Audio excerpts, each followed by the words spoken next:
I want to welcome you all to the 19th annual September 11th Remembrance, a day that none of us should ever forget. A day that we as Americans should cherish our loved ones, because so many of us lost ours. As we begin, we're going to start with just a little bit of singing, and you're welcome to join with me. First, we're going to do Amazing Grace. Amazing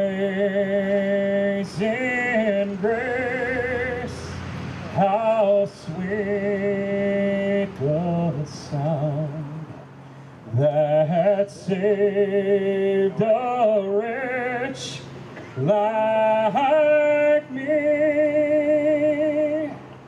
I once was lost, but now I'm found, was blind, but now I see.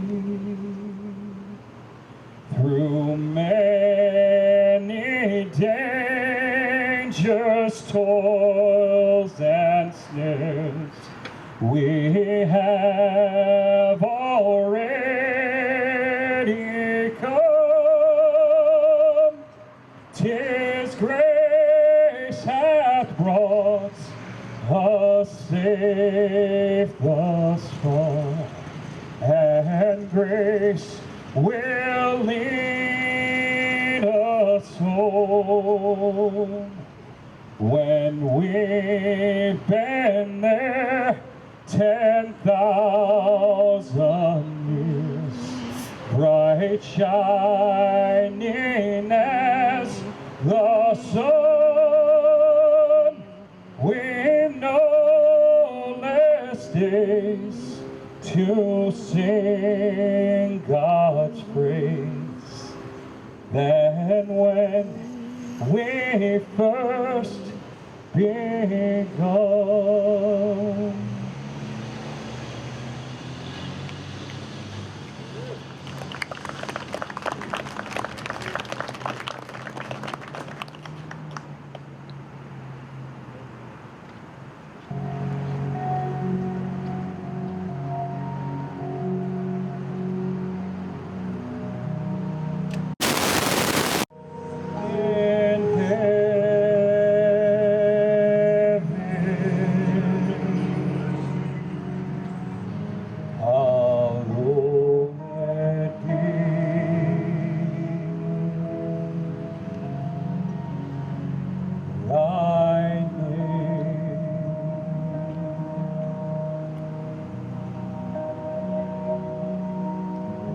Thy kingdom come,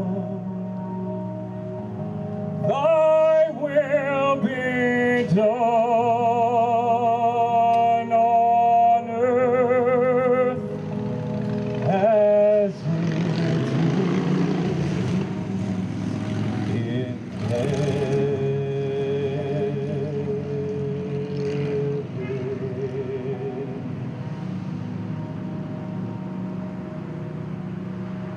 Give us this day our daily bread, and forgive us our debts as we forgive our debtors.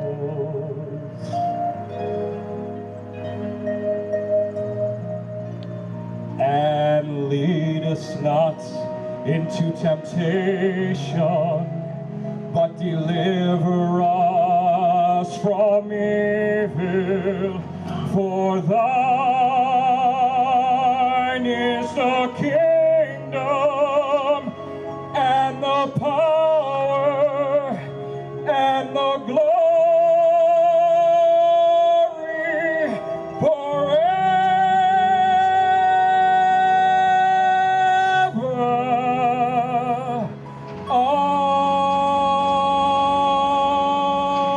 Amen.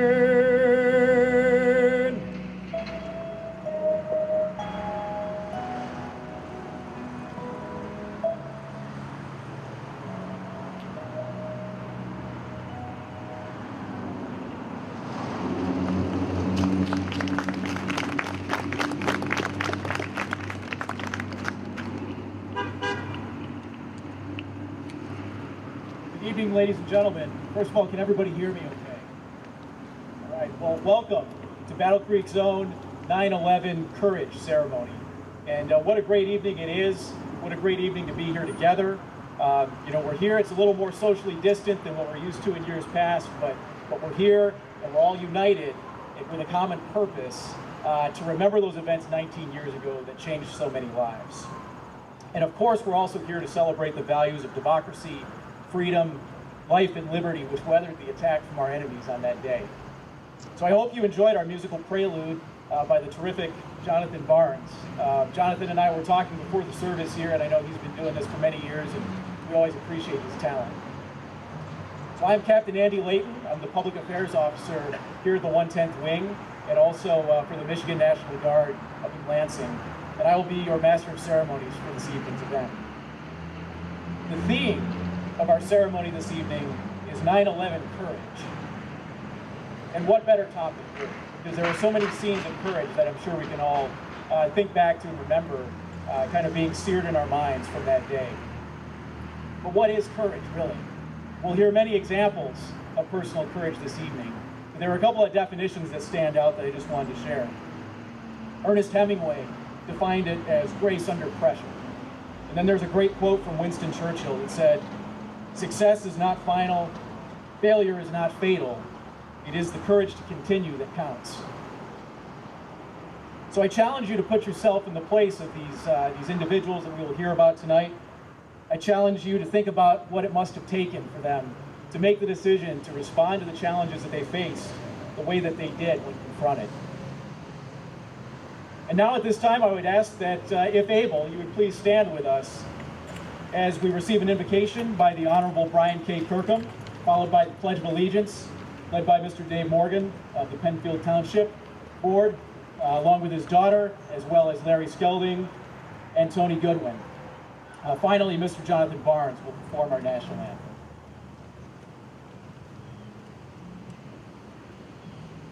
If we could all bow our heads, please. Our dear Heavenly Father, we come before Thee at this time to give Thee thanks for this wonderful day that Thou hast provided, for this opportunity we have to gather in remembrance and to memorialize those who lost their lives and made sacrifices on this date, as well as their families. We pray that Thou would be with us, that we might have inspiration and understanding of the things that would be said today, that we might be able to do those things and say those things that would be pleasing unto Thee. We thank Thee for this opportunity again. We thank Thee for the bounteous blessings that Thou always bestows upon us, and for the grace and mercy that Thou extends to us in each and every day, that Thou art with us to protect us and keep us safe. We ask these things, and we come before Thee at this time and ask. Amen.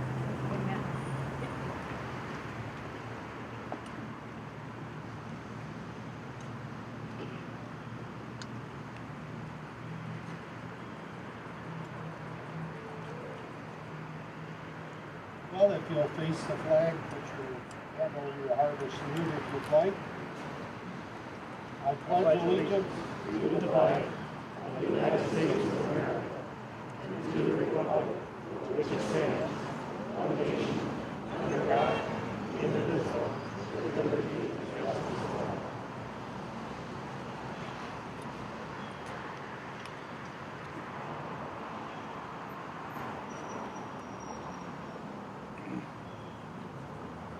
Oh, say, can you see by the dawn's early light what so proudly we hailed at the twilight's last gleam, whose broad stripes and bright stars through the perilous fights o'er the ramparts we watched were so gallantly streamed, and the rocket's red glare, the bombs bursting in air, gave proof through the nights that our flag was still there. Oh, say does that star-spangled banner yet wave, for the land of the free and the home of the brave.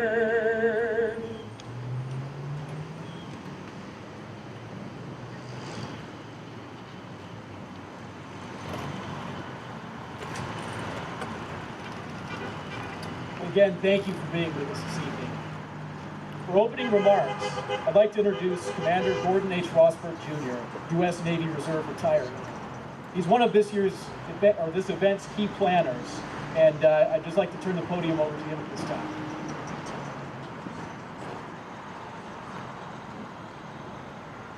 Thank you very much, Captain Lane. 11 years ago, America suffered the worst attack on our shores in the history of our country. The country was in turmoil. Their people didn't know what was going to happen. Were there going to be more planes coming, more attacks on buildings? Were we safe in Battle Creek, or it was spread over Washington, or Arlington, Virginia, Washington, D.C., New York, and Pennsylvania? 4 planes. What else could happen?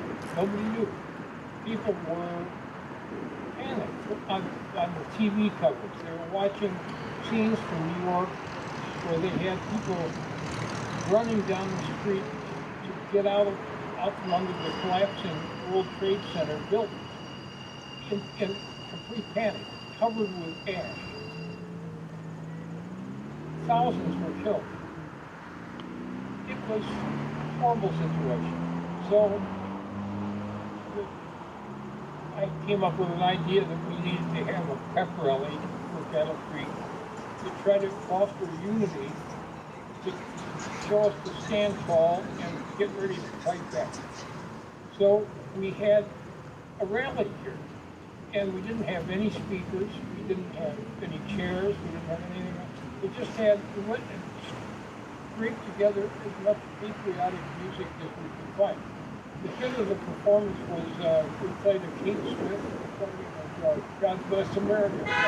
But we had a very limited time because we put on this rally a couple of days after the event.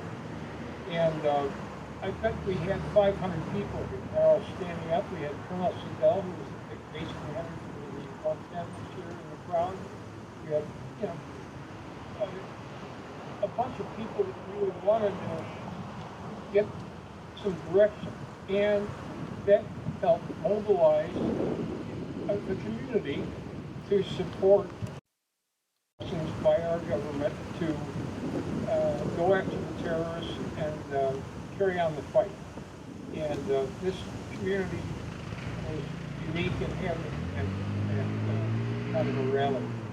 Now, Sherry Swans set up the Yellow Ribbon Committee after that, because she said that we need to make sure that nobody forgets the circumstances of what happened on 9/11. It's important that we teach our children and keep it on fresh on people's thinking so that they continue to support what we had to do as a country to restore order in the world.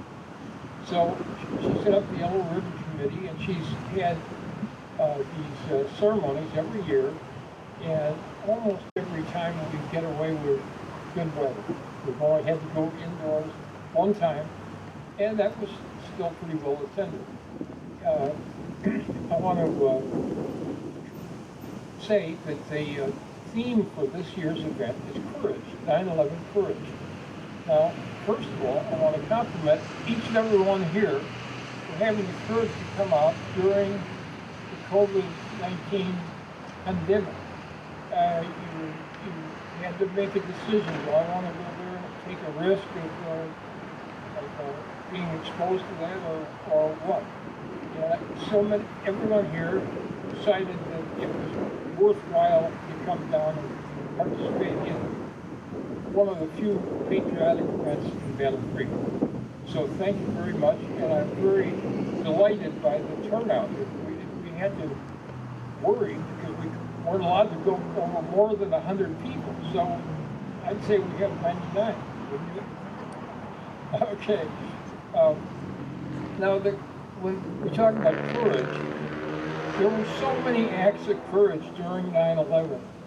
It would take weeks to describe them all, but let me just summarize that the first responders that went into the World Trade Center buildings, that includes the fire department, the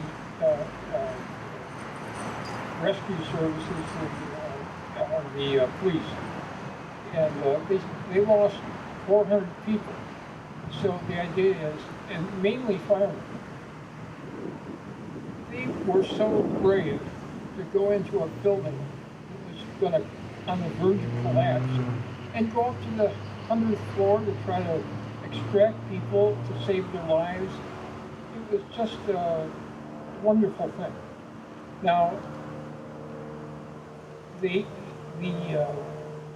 military, you know, had suffered their own loss at the Pentagon, and they had lost 178 people, and they had the building was in flames, and even the Secretary of Defense, my friend Donald Rumsfeld, was running through the flames trying to save people. Now, it's amazing. You know, they really put up a good fight, and they were what kept the military running, and didn't think twice about what should be done. So there was no hesitation there. And then you think of like United Flight 93, which was brought down in Pennsylvania thanks to the heroism of the 40 passengers who said, well, they had been calling on their cell phones to their relatives at home, and they found out all about the other attacks. And they heard about the speculation that their airplane was going to be heading toward the Capitol building in D.C. And at the time, they were only 20 minutes away from their destination in Washington. And so they held a boat. They decided to go take on the terrorists, risk to their lives, and the theme was let's roll. So they went in and took over the plane, and the plane crashed. Everybody died. Now, they did that facing death. The whole point is, if someone is willing to sacrifice his life to save others, to save our capital, that's noble act. I want to also say that the courage demonstrated by the acts in 9/11 has been a lesson to us about how Americans should behave. Basically, today we face this horrible worldwide pandemic, and the idea is, if you look at the lessons of 9/11, it taught Americans that they have to be strong and to stand up to the problem, take reasonable safety measures like masks and proper spacing and so forth, so we can this crisis. The total people lost during 9/11 was 2,977 people. We are on a track to lose for the pandemic. It's in the 200,000 range. So it's just a greater magnitude. But it's a different kind of a crisis than the terrorist attacks. So the idea is, some people feel helpless about fighting the disease, but I'm confident we'll weather the problem and be able to resume a normal lifestyle in the future. one last comment about the military. Currently, the Secretary of Defense has announced that he's going to be reducing the man in Iraq from 5,200 down to 3,000, and they also announced that they're going to reduce the troop strength in Afghanistan to 4,000. And currently our government is in negotiations, or the Afghan government is in negotiations with the Taliban to try to arrive at a peace treaty that would end that war. Now, those are all wonderful developments, and basically that would put an end to the 7,000 casualties we've lost since 9/11 fighting in the Middle East. So I just hope that the trend keeps going that way.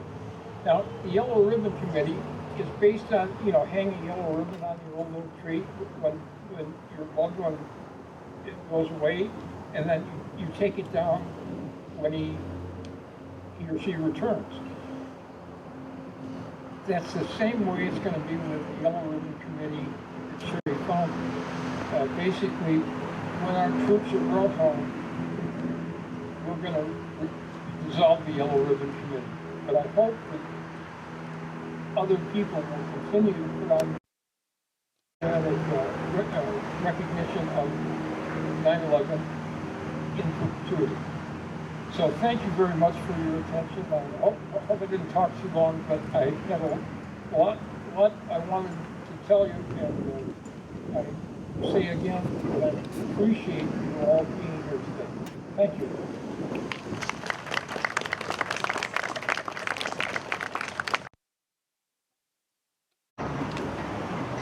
At this time, we would like to invite Miss Alice Mallory, who is an eyewitness to the 9/11 attack in New York City, to the podium.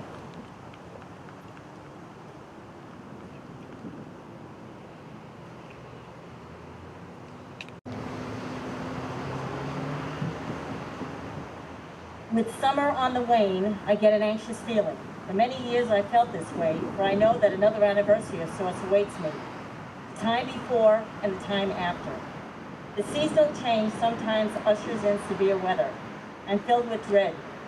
In the time before, I was never afraid of storms. When I was very young, my dad told me that thunder and lightning were the sounds made by Henry Hudson's men bowling on their ship, the Half Moon.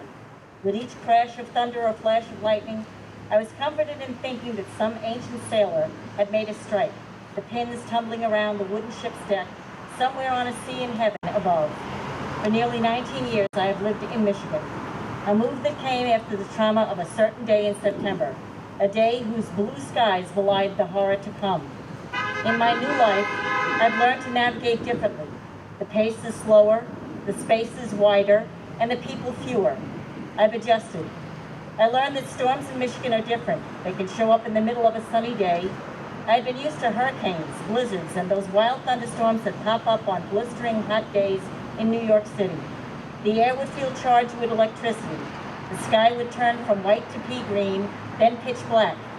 People would duck under storefront awnings and doorways to escape the downpour. The hot splashes of water would sizzle on the tar pavement. My old life ended on a blue sky Tuesday. That day started out as any Tuesday during my days commuting from Brooklyn to a job in Manhattan. I had a relatively short walk to the subway station from my apartment. The ride to work took an hour if I boarded the local train, and 45 minutes if I switched to the express. Most days I stayed on the local all the way in. I preferred a seat and quiet time to read or relax. I never liked standing sardine style on express train. My daily routine really changed, and it gave me some sense of control among chaos. New York City can be a chaotic, crowded, and often cruel place. The shacking becomes complacent. Over my lifetime, I was often an unwitting spectator to the meanness of a large city. As a 4-year-old, I remember seeing the aftermath of a horrendous accident involving a city bus and a red sports car. My mother and I had just happened upon the scene in our Brooklyn neighborhood, moments after the tragedy. Somehow or other, the fast-moving little car had overtaken a city bus and had turned over. It caused the bus to jump the sidewalk and pin people against the wall of a bank building. The screams of the injured, dying people and siren wails of police cars stopped me cold. My quick-thinking mom covered my eyes and whisked me from the scene. I wish I could say that I would never see anything like it again, but I would. As a teenager, I remember walking with a friend along Brooklyn's Shore Parkway when we saw police boats close to the shore near Verrazano Bridge. Curiosity got the best of us. We craned our necks to see what the divers were bringing on board.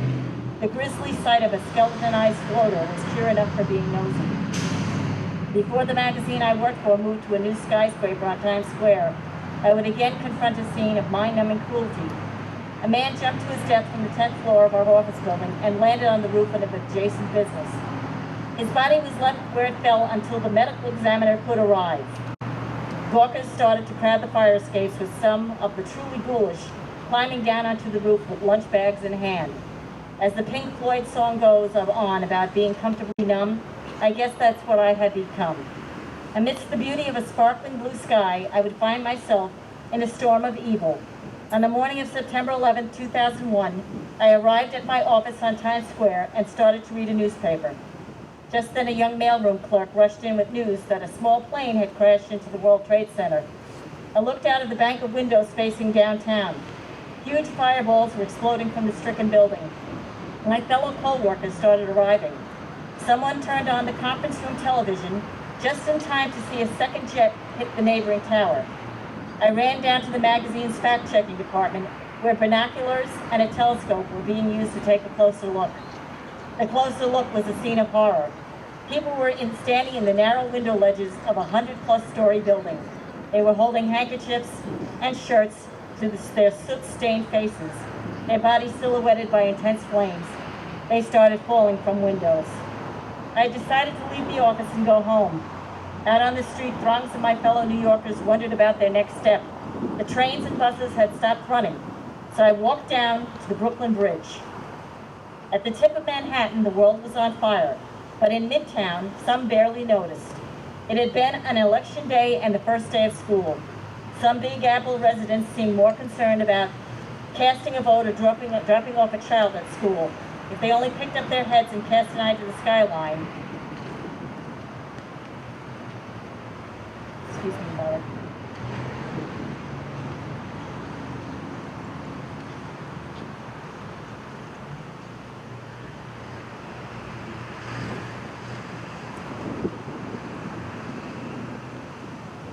They would have seen what was going on downtown.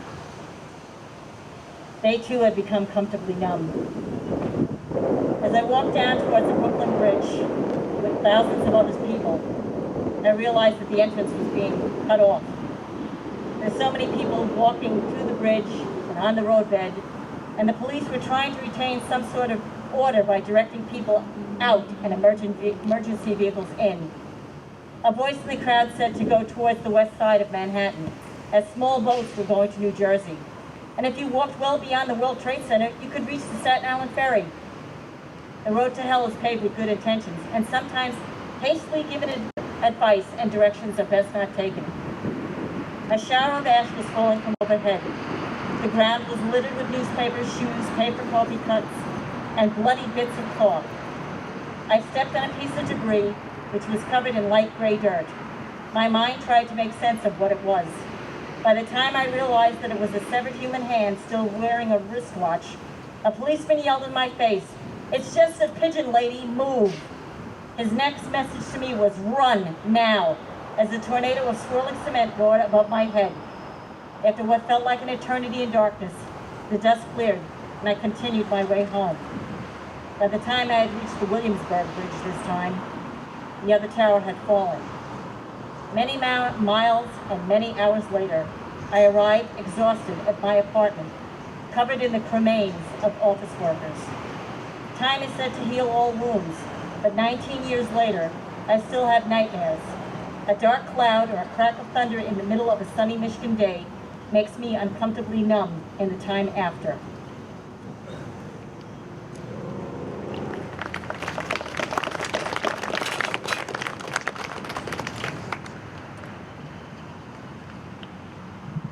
Thank you, Mrs. Mallory, for sharing your incredible story with us. Before we go any further into tonight's program, I know there are several dignities, community leaders, and elected officials here who certainly deserve to be recognized. So at this time, we can just have everyone stand and be recognized if you fall into that category, and we'll just offer a round of applause.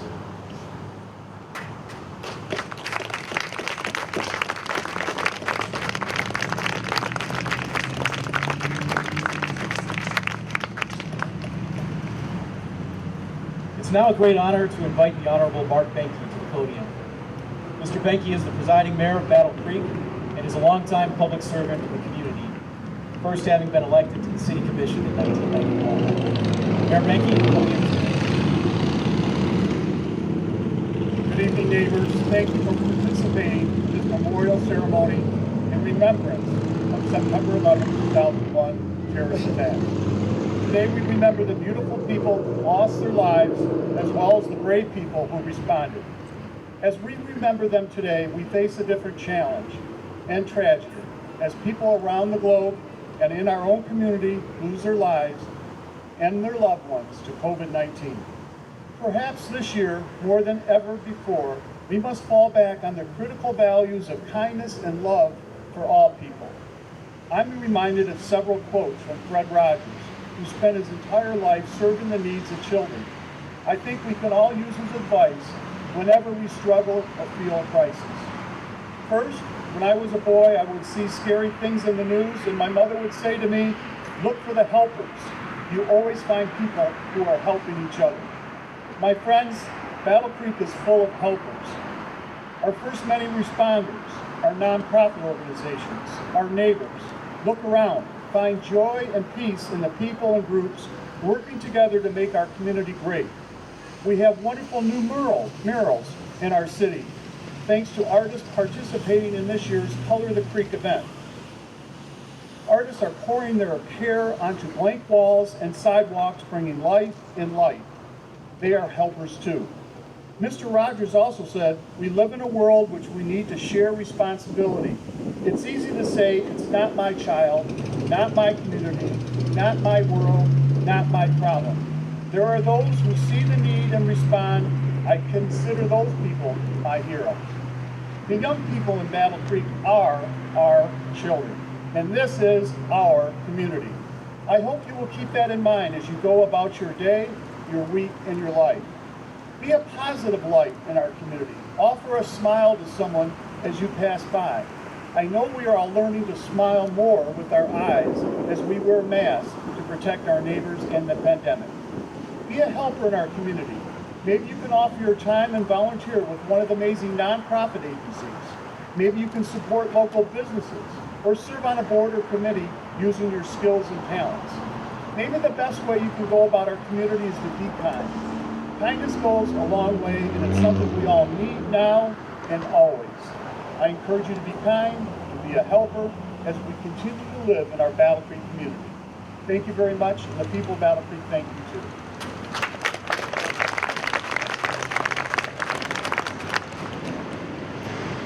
Thank you very much, Mayor Benke.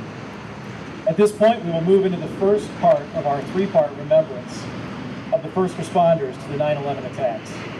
To honor the EMS response on September 11, 2001, we welcome Steve Frisbee of Life Care Ambulance, who is also a Calhoun County Board Chairman.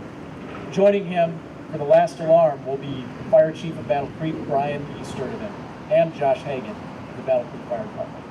Gentlemen.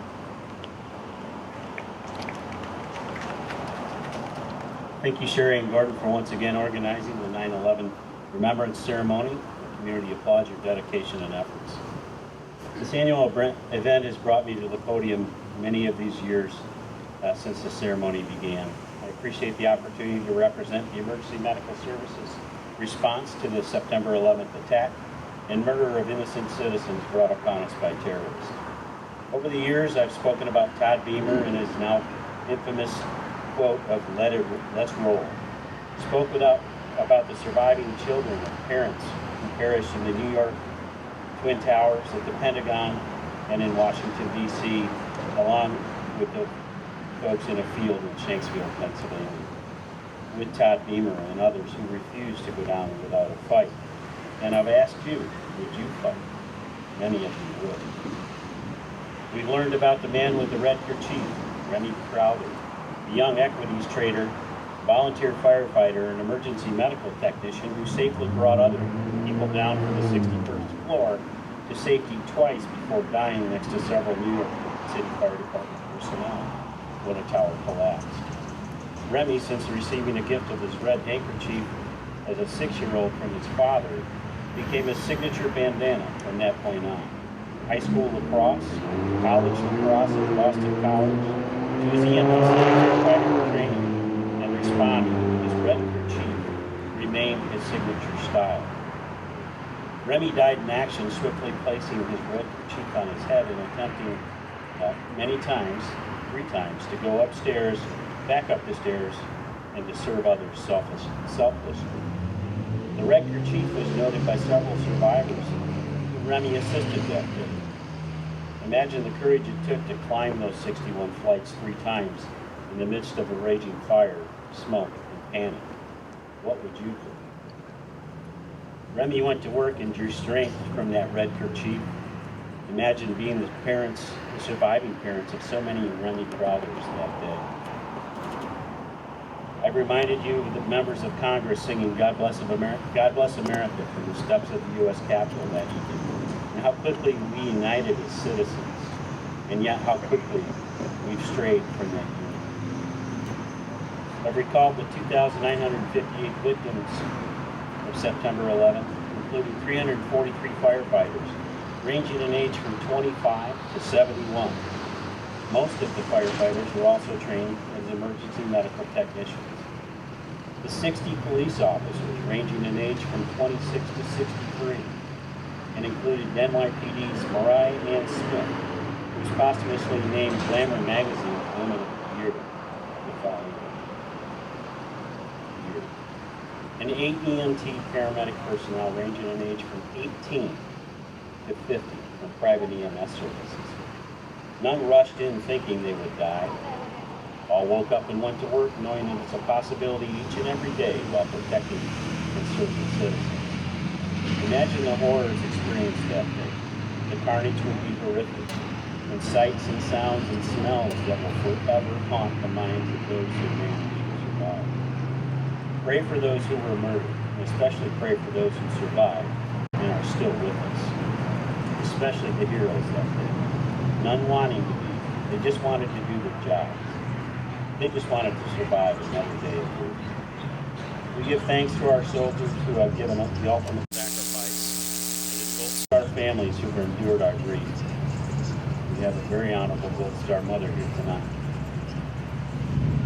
We're grateful for the current deployed military and veterans who have fought to keep us free. Thank you. God bless you.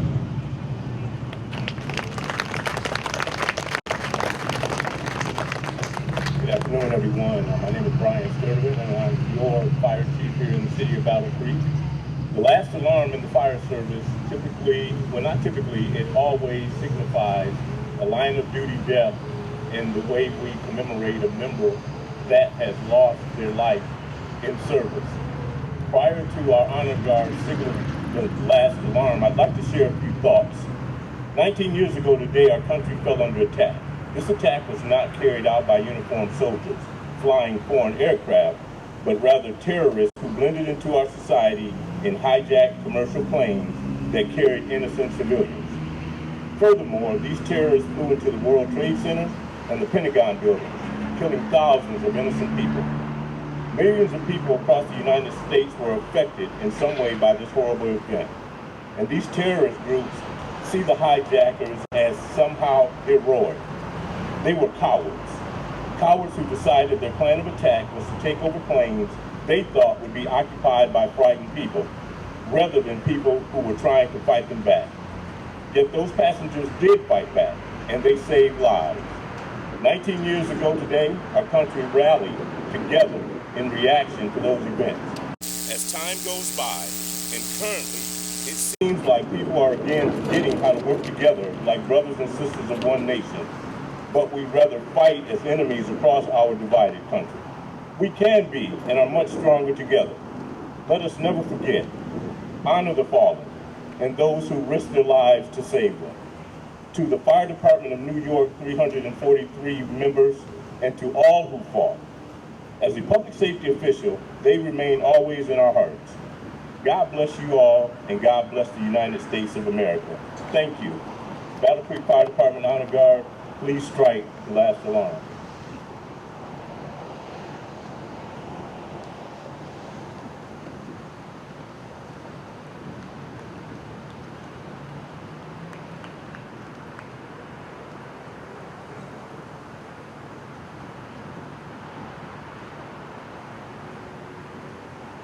Well, thank you for having us here this evening. Will all uniformed personnel please rise for the bell ceremony. Just as the wreath is associated with a memorial service, the life of a firefighter is closely associated with the ringing of the bell. As a firefighter begins their hours of duty, it is the bell that starts it off. And so, through the day and night, each alarm is sounded by a bell, which calls a firefighter to fight fires and to place their life in jeopardy for the good of their fellow man. And when the fire is out and the alarm has come to an end, the bell rings 3 times to signal the end. In memory of the 343 firefighters that lost their lives on September 11, 2001, the duty's complete and admirably so, the bell rings its final 3 times for them.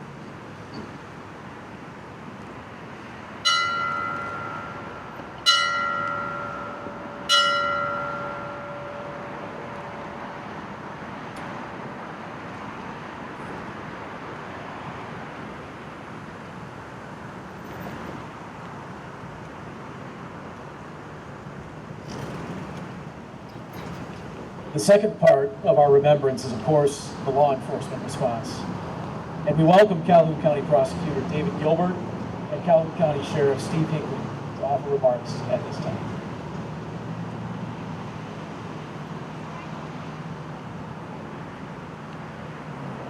"19 years ago, I walked into a courtroom in the morning for a jury trial in front of Judge Garbrecht in the 37th Circuit Court.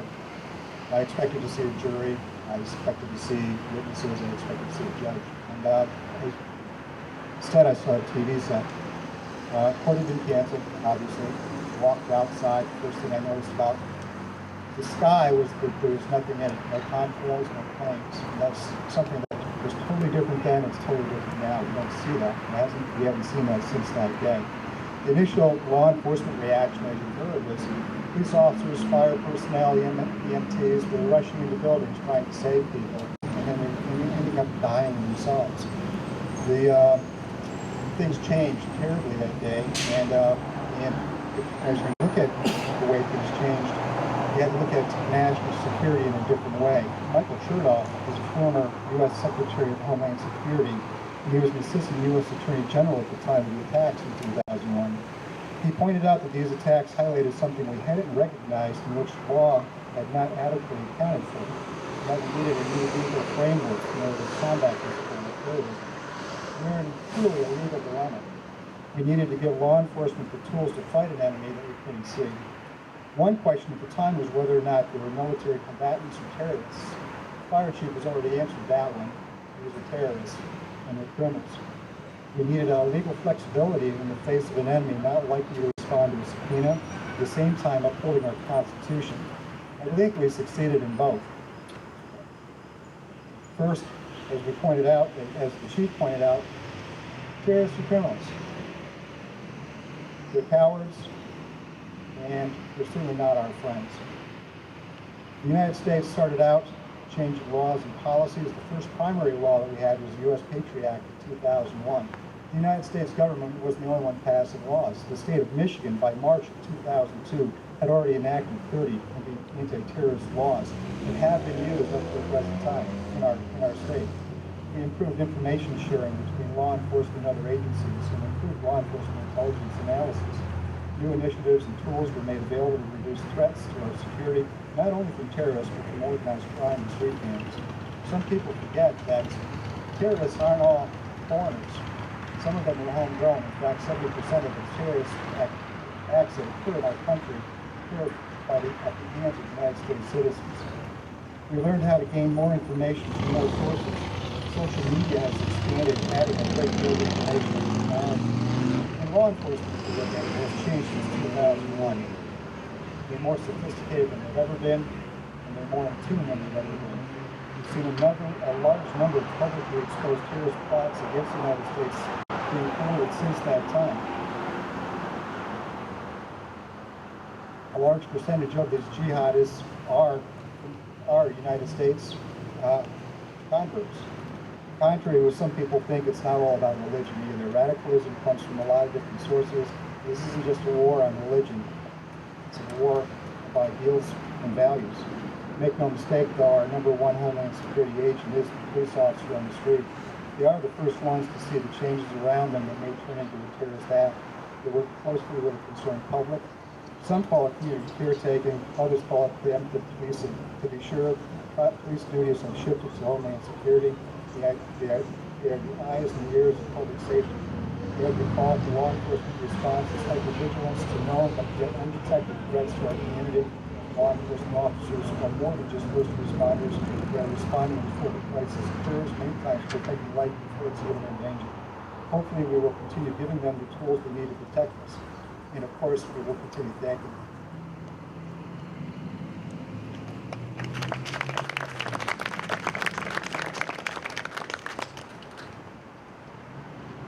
Good evening, everyone. I also, 19 years ago, it's amazing how you remember certain things in your life, specifically sounds, smells. I also, 19 years ago, I was in the McCamly Park. And I can remember when learning at the events, you can almost stop and you can remember looking at the carpet, looking at the wall for a second. I was in my car, I started south on 166, and I remember turning on the radio, hearing things unfold, and that chilling feeling. At the World Trade Center, 2,763 people died after two planes slammed into the Twin Towers. That figure includes 343 firefighters and paramedics, 23 New York City police officers, and 37 Port Authority police officers who were struggling to complete an evacuation of the building and save office workers that were trapped on floors. Today we remember all of the people affected by this tragic event. We remember the first responders that made the ultimate sacrifice, and many others who lost their lives. We also remember the families who lost their loved ones in the blink of an eye. Please join me today in remembering a time when our great country came together and showed a unified front.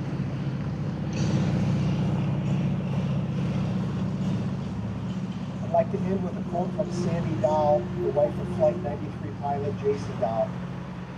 If we learn nothing else from this tragedy, we learn that life is short and there is no time for hate. I want to say this, very important. God bless our policemen, our firemen, our military, and our veterans, and most of all, God bless America.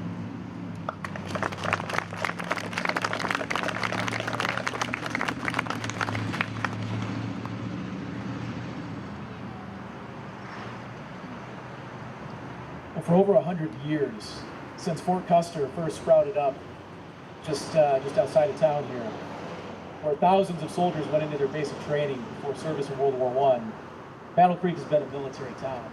And that continued, of course, during World War II and the Korean War, when the tall building just behind us was known as Percy Jones Army Hospital. More than 100,000 soldiers, sailors, and Marines were treated there after being horrifically injured. After 9/11, it was no different. With Reserve and National Guard components from the Army, Navy, Marines, and Air Force here in town, the military response from Battle Creek is strong. And that brings us to the third part of our remembrance, which is the military response. Here to provide remarks is Colonel Frank Walker, a retired 40-year veteran of the U.S. Army and the U.S. Air Force, who is, of course, no stranger to Battle Creek. Colonel Walker, the podium is yours.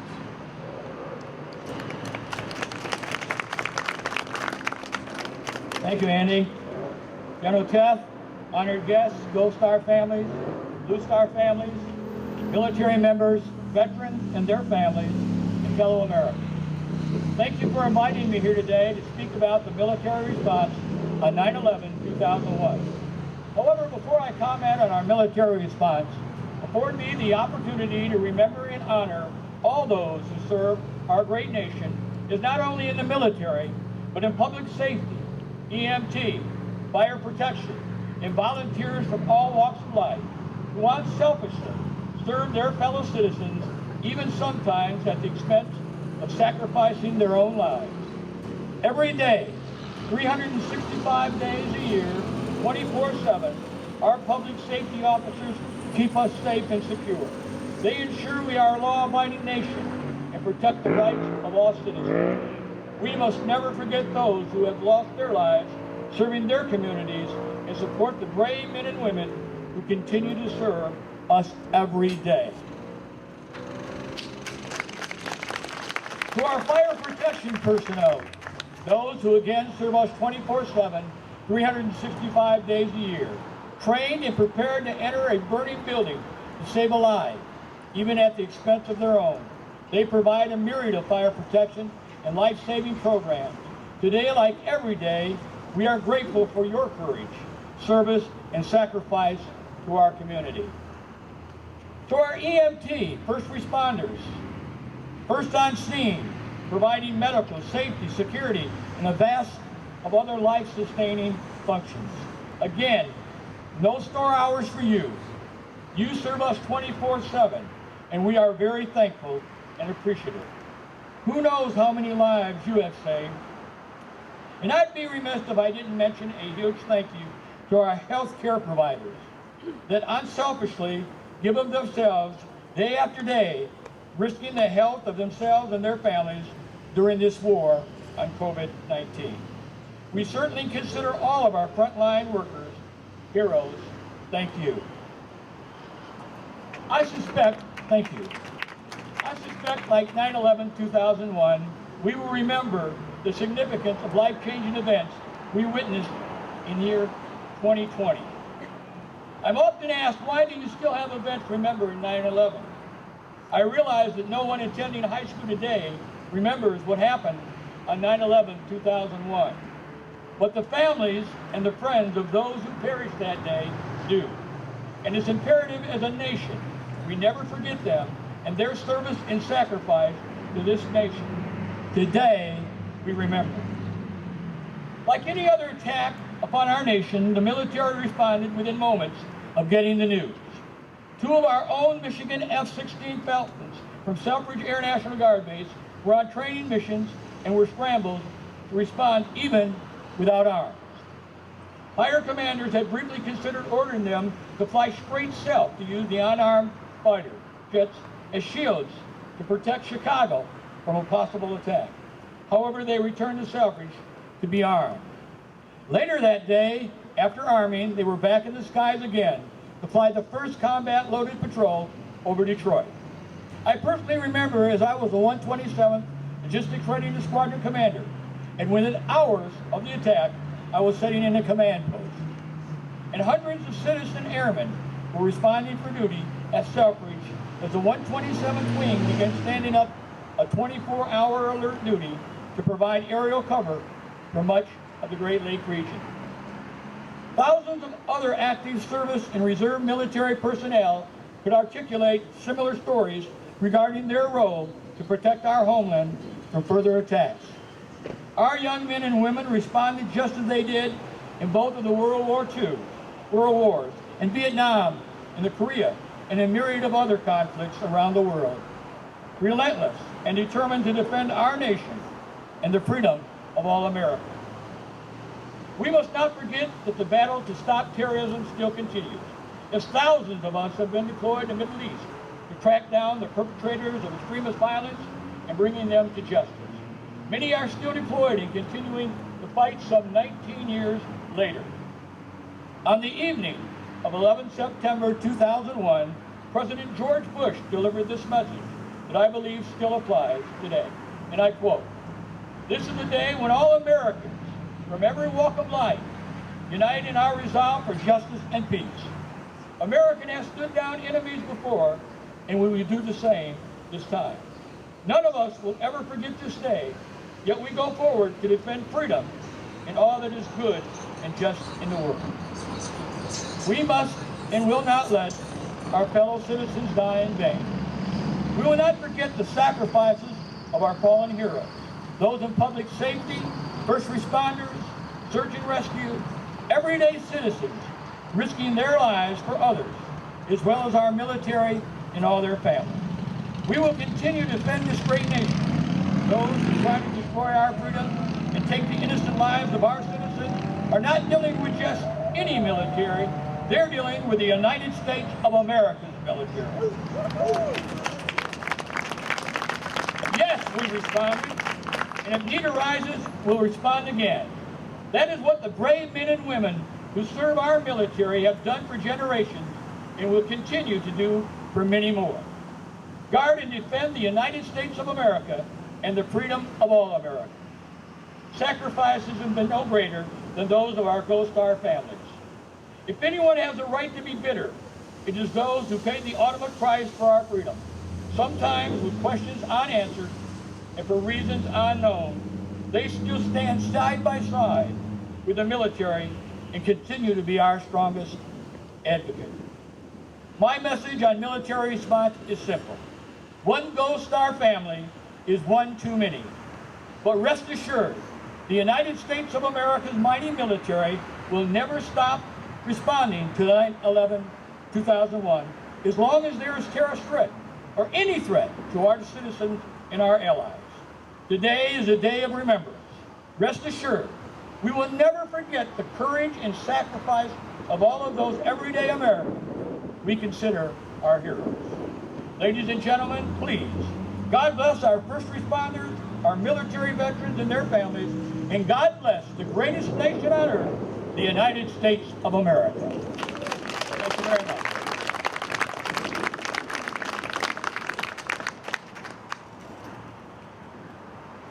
Thank you, sir. Well, so far during our program this evening, we have recognized many remarkable individuals, but we'd now like to invite all veterans of all wars and eras to please stand during our military armed forces musical salute. And please feel welcome to stand as the service branch song of whatever branch you served in is played. Please join us at this time.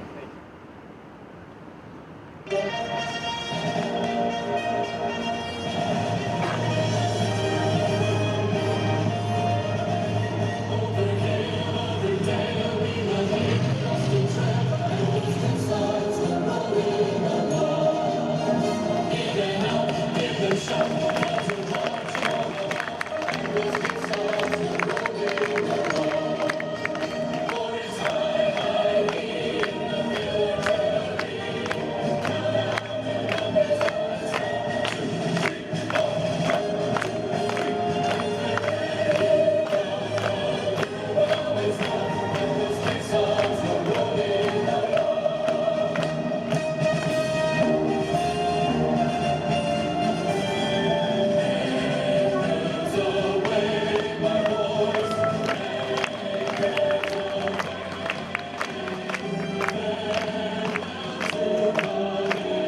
And again, thanks to each of you for your service. It's now my great honor to introduce our event's keynote speaker, a great military leader who I have personally had the opportunity to serve under for many years, Brigadier General Brian Teff. Brigadier General Teff is the Assistant Adjutant General of the Michigan Air National Guard.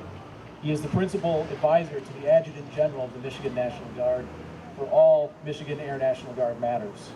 In addition, General Teff serves as the Air National Guard Assistant to the Commander, Air Force Sustainment Center, Air Force Material Command at Tinker Air Force Base, Oklahoma.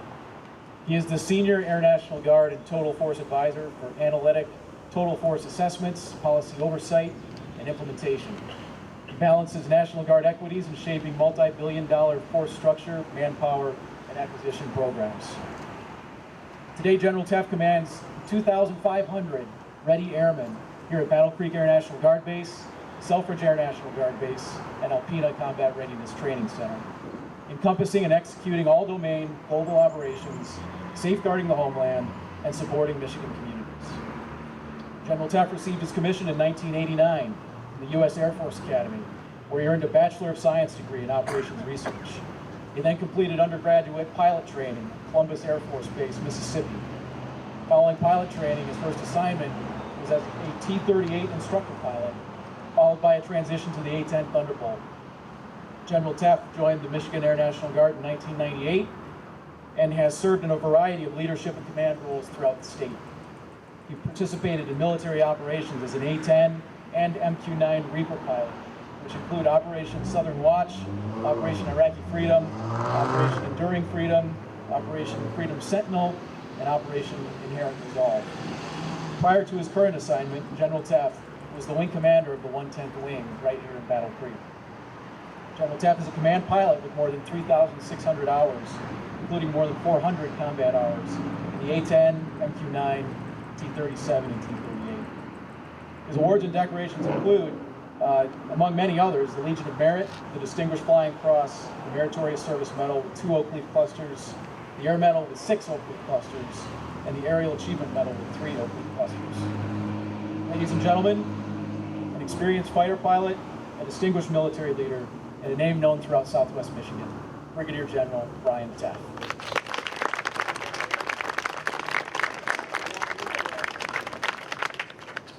Well, good evening, everybody. It's great to be here. It's an honor and a privilege to be here.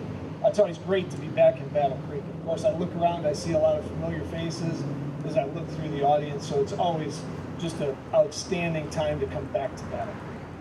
Before I start tonight, I just want to thank the Yellow Ribbon Committee. I want to thank Sherry and Gordon.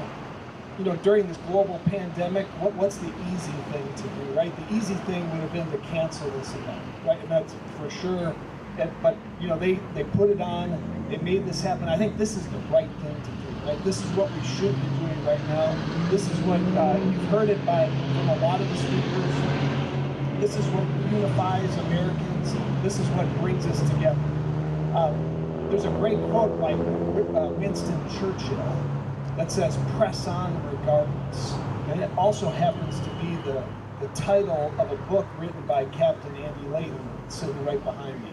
So I think that press on regardless, that's another sub-theme for today's event, I think, in addition to courage. So thank you, Sherry, thank you, Gordon, thank you, the entire Yellow Ribbon Committee for putting this on. So thank you.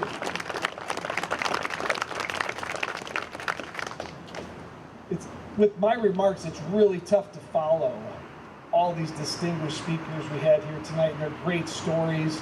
I can't top that, right? I'll try to add a few bits here and there, but it's really difficult to be last in line with a great group of people, distinguished members of the Battle Creek community. So thank them, and just a great job overall. So I'll start with, when we look at 9/11, I think I remember exactly where I was. It's a vivid image in my mind, where I was that day and what happens. And when I think about courage, I really kind of think about 3 different groups of people at the time. Of course, you heard about our first responders, super important, incredible things they did in New York City that day. I also think about the victims. You heard about that. and that's, they had nothing to do with this, and they were put in peril due to terrorist acts. And then finally, I look at our military, and I think about the response that happened starting that day and to follow. And that's what I'll just take a couple minutes and talk about here. So Colonel Walker discussed what happened right on 9/11, just a couple other points with that. So those F-16s, they were actually going after Delta Flight 1989. So it was Delta 1989 that was en route. They didn't understand where that Delta flight was going. The NORAD Northeast sector had vectored our F-16s toward that Delta flight. Of course, they were unarmed, and what they knew at the time was, when you talk to these people, they understood the great risk involved with that, and the fact that they may have to sacrifice their life. They had no weapons on board, and the only way to stop that airplane, if it actually was a hijacked airplane by terrorists, would have been to impact it with the F-16s.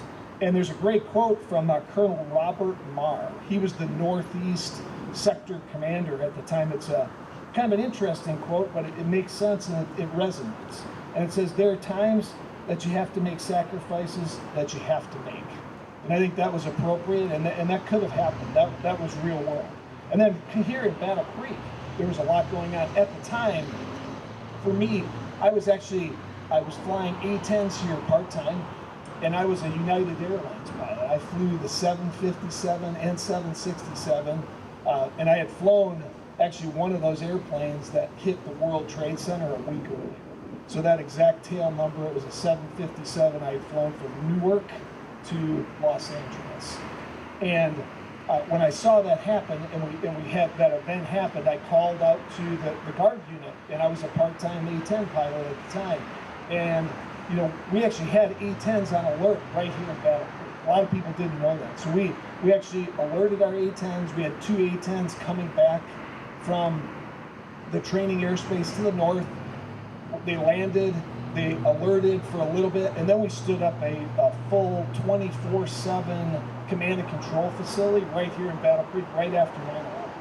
But what we really knew was when we came into the unit the next time, so the next week, so we started prepping for combat operations. So we knew for a fact that the 110th Wing was going to get activated and we were going to be sent overseas. We didn't know when, but we knew it was going to happen. And sure enough, only a short 14 months later, we were actually deploying. We took 12 airplanes, left right here from Battle Creek in 2002. It was October of 2002. I was on that trip, and we went over through Christmas. Very uniquely, we came back for 2 weeks, and then we were asked to go back, and then we were part of the first people that were the initial response to Operation Iraqi Freedom in 2003. So our unit right here, the 110th Wing, had a big part in that. And then as we move forward, of course, that set up multiple other deployments. Colonel Walker mentioned it, Captain Layton mentioned it. We've had thousands and thousands of people deploy from the Michigan National Guard over the last 19 years.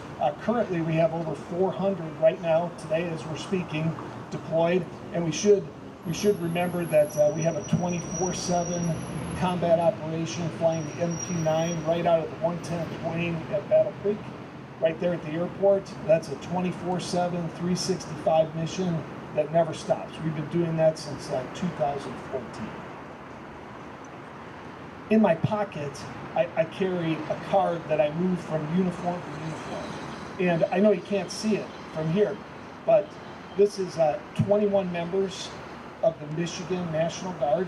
They happen to be all Army soldiers that have been killed in action, that paid the ultimate sacrifice from 2003 up to 2015. And in their memory, we have taken our training ground and what we have in Michigan, and we've advanced it. Some of you have heard about what we do in northern Michigan. We had this incredible complex. Well, just a month ago, we further expanded that complex, and it's called the National All-Domain Warfighting Center. And it's the confluence, it's the merging of the Alpena CRTC, the Camp Grayling Training Center, So the 148,000 acres of ground maneuver space, the largest airspace complex over land east of the Mississippi, those coming together with all the other assets and instrumentation and things that we have up there, we've created this National All-Domain Warfighting Center, and we've trained thousands and thousands of service members over the years, and now we're going to train even more right here in Michigan so we can be prepared for the next military action that we have to be part of. And today, in fact, I was at Selfridge Air National Guard Base, and as a connection to the National All-Domain Warfighting Center, we stood up the Clarence Kelly Johnson Joint All-Domain Innovation Center. So there we're going to be working with industry, academia, and military to further advance concepts, needed concepts, and critical and solve critical problems for the Department of Defense. As I close today, I'd like to quote famous World War I ace Eddie Rickenbacker. And it has to do with courage. Courage is doing what you're afraid to do. There can be no courage unless you're scared. There was much to fear that day in September 2001, but Americans stepped up and met the challenges that faced our country anyway. That includes men and women from right here in our home state. That's why courage will always matter. That's why the example of courage that so many set for us on 9/11 can never be forgotten. God bless all of you. God bless the United States of America. Have a great night. Thank you for coming out. Take care.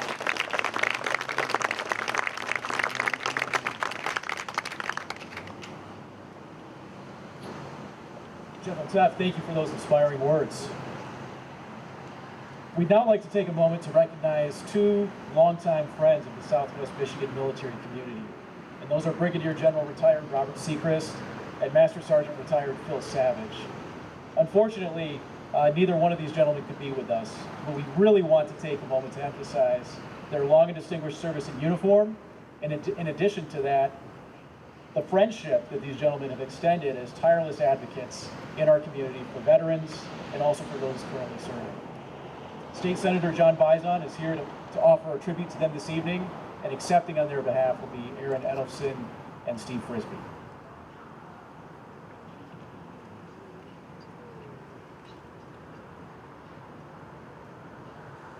Thank you so much for the opportunity to come and join you today. It is indeed a privilege to be here as we remember the honor and courage shown and the sacrifices made nearly 20 years ago by countless first responders and emergency personnel. We must not, we will not forget the heroes of 2001 and the heroes that we have here today who continue to sacrifice on our behalf. They deserve special recognition for their continued service as members of the military and of our community. First, we have Bob Seacrest, a retired Brigadier General of the United States Army, joined the Iowa National Guard as a high school junior. After serving 4 years as an enlisted soldier, Bob was commissioned as a second lieutenant, Corps of Engineers in 2016. 3 years later, he transferred to the Field Artillery, subsequently serving in most artillery battalion command and staff positions, culminating as battalion commander from 1979 to 1982. He was twice awarded the General McDonald Award for Outstanding Unit Leadership, and batteries he commanded received the General Eisenhower Trophy, the General Loveland Award, and the Superior Unit Award. The General graduated from the U.S. Air Command and Staff College, and in 1982 he became the first Michigan National Guard officer selected for the resident U.S. Army War College. He served 5 years as commander of the 72nd Support Brigade and served as assistant division commander for maneuver for the 38th Infantry Division. He retired from the Army in 1999 after 43 years of service. Clearly, this patriotic soldier has earned our appreciation and respect. Thank you for your service, Brigadier General Robert Seacrest.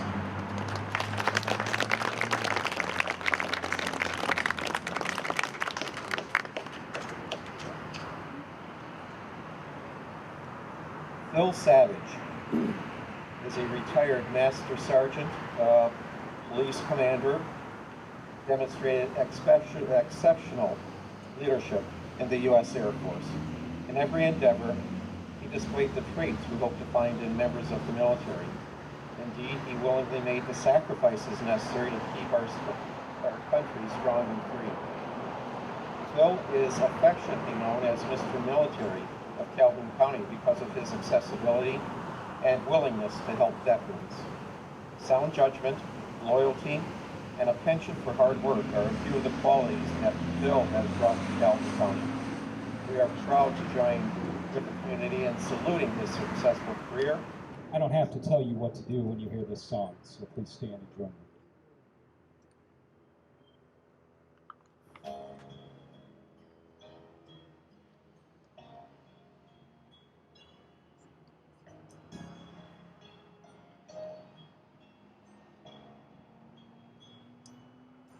If tomorrow all the things were gone, I'd worked for all my life, and I had to start again, just my children and my wife.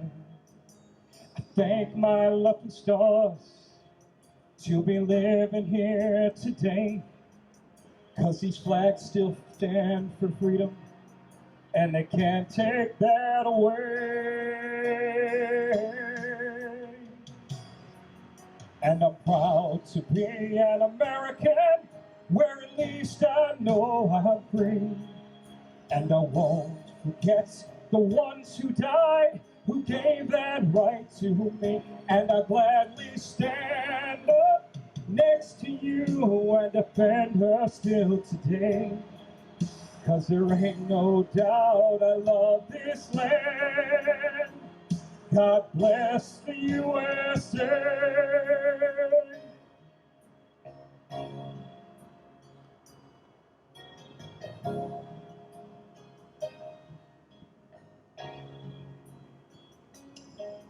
From the lakes of Minnesota to those hills in Tennessee, across the plains of Texas, from sea to shining sea, from Detroit down to Houston, oh, New York to LA. Well, there's pride in every American heart, and it's time you stand and say that I'm proud to be an American, where at least I know I'm free. And I won't forget the ones who died, who gave that right to me. And I'll gladly stand up next to you and defend her still today. 'Cause there ain't no doubt I love this land. God bless the USA.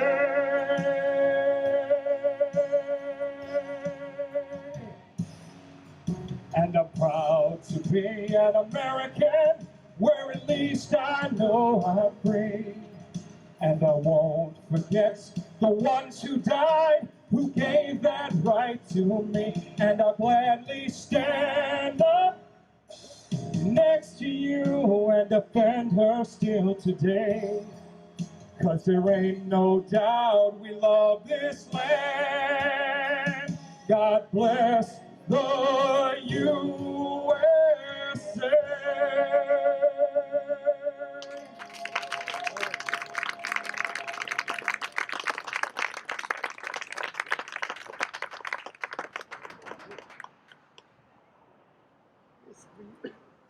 Well, we've come to the end of this evening's program. But thanks to each of you for attending this special community event and for remembering together that day of infamy in which so many American lives were lost and changed forever. Even as survivors, it's probably a true statement that each one of us gathered here this evening had some sort of impact on our lives from that day. In closing, I'd like to offer one more quote from our 35th President, John F. Kennedy. This goes back to our theme of personal courage. He said the stories of past courage can teach, they can offer hope, they can provide inspiration, but they cannot supply courage itself. For this, each of us must look into our own soul. Thank you again for being with us this evening. Have a safe drive home, and we invite you to join in some light refreshments here after the service. Thanks again, and have a peaceful evening.